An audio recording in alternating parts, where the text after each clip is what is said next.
समंदर के अंदर से चीन को ठोकने का भारत ने बनाया फुल प्रूफ प्लान। आईएनएस वर्षा सीक्रेट में जमा हो रहा है चीन पाकिस्तान की मौत का सामान। विश्व की सबसे अत्याधुनिक पनडुब्बियों की फौज खड़ी करने वाला है भारत। चीन के खिलाफ भारत को ताकतवर बनाने के लिए मित्र देशों की लग गई लाइन।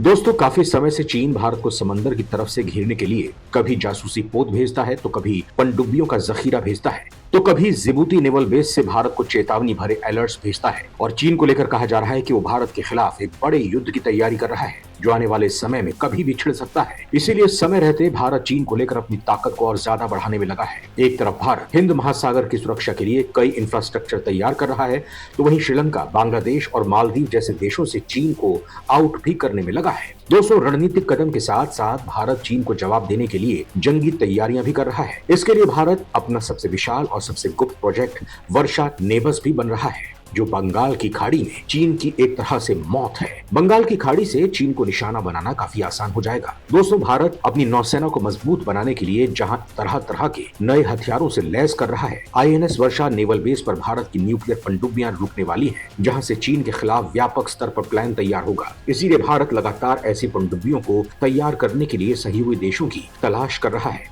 और दुनिया जानती है कि भारत ये प्रोजेक्ट चीन को देखते हुए ही आगे बढ़ा रहा है और चीन से पूरी दुनिया परेशान है। वहीं दुनिया में भारत की एक अलग लेवल की पहचान भी बन रही है, जिसे देखते हुए अब अत्याधुनिक पनडुब्बियों के लिए दुनिया के कई देश आगे आ रहे हैं। इसी क्रम में अब स्पेन और जर्मनी ने भारत को ऐसा ऑफर दिया है जिसने चीन को धड़कनों को बढ़ा दिया है। भारत को समंदर का किंग बनाने के लिए मित्र देशों की लगी लाइन। स्पेन और जर्मनी ने दिया सबसे शक्तिशाली हथियार का ऑफर। दोस्तों, चीन जिस तरह से अपने नौसेना के बेड़े में परमाणु पनडुब्बियों को शामिल करता जा रहा है, उसे देखते हुए भारत को भी परमाणु ताकत से लैस अत्याधुनिक पनडुब्बियों की तलाश है, जिसके लिए प्रोजेक्ट 75-1 को सरकार ने अक्टूबर 2014 में मंजूरी दे दी थी।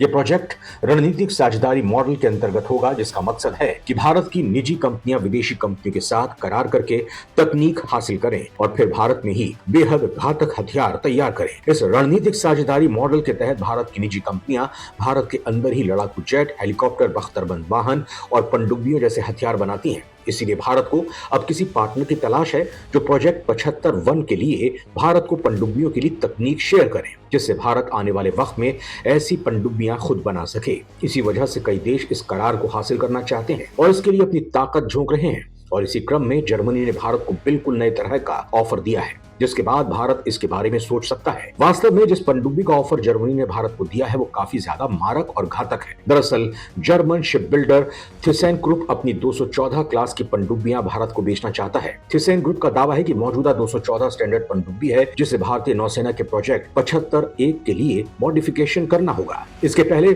80 के दशक में जर्मनी ने टाइप 209 पनडुब्बी भारत को दी थी, जिनमें से 2 का निर्माण भारत में किया गया था।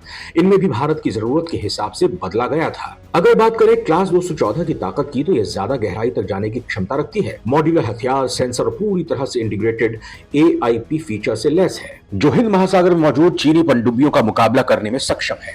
दोस्तों, अब आप सोच रहे होंगे कि आखिर ये AIP क्या होता है और क्यों भारत AIP तकनीक वाली पनडुब्बियां खरीदना चाहता है। तो दोस्तों, आपको AIP को लेकर बता दें कि पनडुब्बियां दरअसल 2 प्रकार की होती हैं, पारंपरिक और परमाणु। जहां पारंपरिक पनडुब्बियां डीजल इलेक्ट्रिक इंजन का उपयोग करती हैं, जिससे उन्हें ईंधन दहन के लिए ऑक्सीजन जरूरी होता है, जिसके लिए उन्हें नियमित समुद्री सतह पर आने की जरूरत होती है। वहीं अगर कोई पनडुब्बी एयर इंडिपेंडेंट प्रोपल्शन यानी AIP सिस्टम से लैस है, तो पनडुब्बी को हफ्ते में केवल एक बार ऑक्सीजन लेने की जरूरत पड़ती है। इसी वजह से भारत इस तकनीक को हासिल करना चाहता है। जबकि परमाणु पनडुब्बियां ईंधन के लिए परमाणु रिएक्टर का इस्तेमाल करती हैं और वो लंबे वक्त तक पानी के अंदर रह सकती हैं। भारत के पास INS अरिहंत, INS अकुला 2 परमाणु पनडुब्बियां हैं। जर्मनी की पनडुब्बी AIP सिस्टम से लैस है, जिससे बैटरी चार्ज के साथ पनडुब्बी लंबे वक्त तक पानी के भीतर मौजूद रह सकती है, जिससे इसका पता लगाना बहुत मुश्किल हो जाता है। इसके अलावा ये पनडुब्बी ज्यादा गर्मी पैदा नहीं करती है, जिससे इसकी स्टेल्थ ताकत बढ़ जाती है। वहीं ये ना के बराबर आवाज करती है। ये इस वजह से खास है क्योंकि आवाज के जरिए दुश्मन पनडुब्बियों का पता लगा लेते हैं।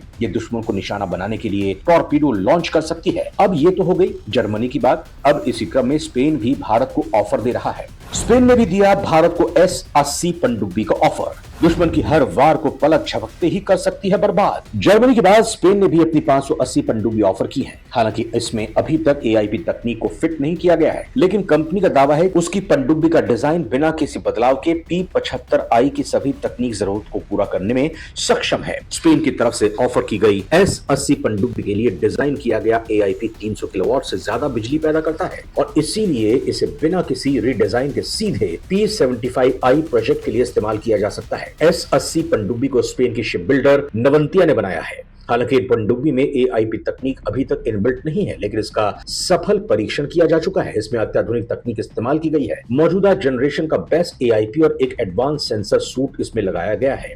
AIP सिस्टम में नवांतिया द्वारा इस्तेमाल की जाने वाली तकनीक फ्यूल सेल का इस्तेमाल करती है, मतलब जो अपने संचालन के लिए प्योर स्टोर्ड हाइड्रोजन का यूज न करके बायो इथेनॉल पर बनी हाइड्रोजन का यूज करती है। इसकी वजह से स्पेनिश पनडुब्बियां ज्यादा ऑन बोर्ड एनर्जी जनरेट करती हैं और 3 सप्ताह तक समंदर के अंदर रहने में सक्षम है। नवंतिया ने लिथियम आयन बैटरी के लिए लार्सन टोब्रो से करार कर दिया है, जो भारतीय कंपनी है। ईंधन सेल AIP पनडुब्बी को धीमी स्पीड पर लंबी दूरी तक चलने की क्षमता देता है, जबकि लिथियम आयन बैटरी से अपने टारगेट तक पहुंचने के लिए तेज गति के साथ पहुंचाती है। दोस्तों, AIP बेस्ट तकनीक से लैस पहली नवंतिया पनडुब्बी 2026 तक तैयार होने की उम्मीद है। हालांकि भारत सरकार ने इसके लिए अभी तक किसी को हाँ नहीं कहा है। अब देखना यह है कि किसके साथ करार किया जाता है। हालांकि इस तकनीक में भारत का सबसे बड़ा रक्षा साझेदार रूस भी बहुत आगे है, लेकिन भारत रक्षा जरूरतों के लिए रूस के अलावा दूसरे विकल्पों पर भी काम कर रहा है। भारत की रूस से डिमांड है कि भारत जिस रूसी हथियार को इस्तेमाल करे वो चीन के पास नहीं होना चाहिए, जबकि रूस कई हथियार चीन को भी दे चुका है,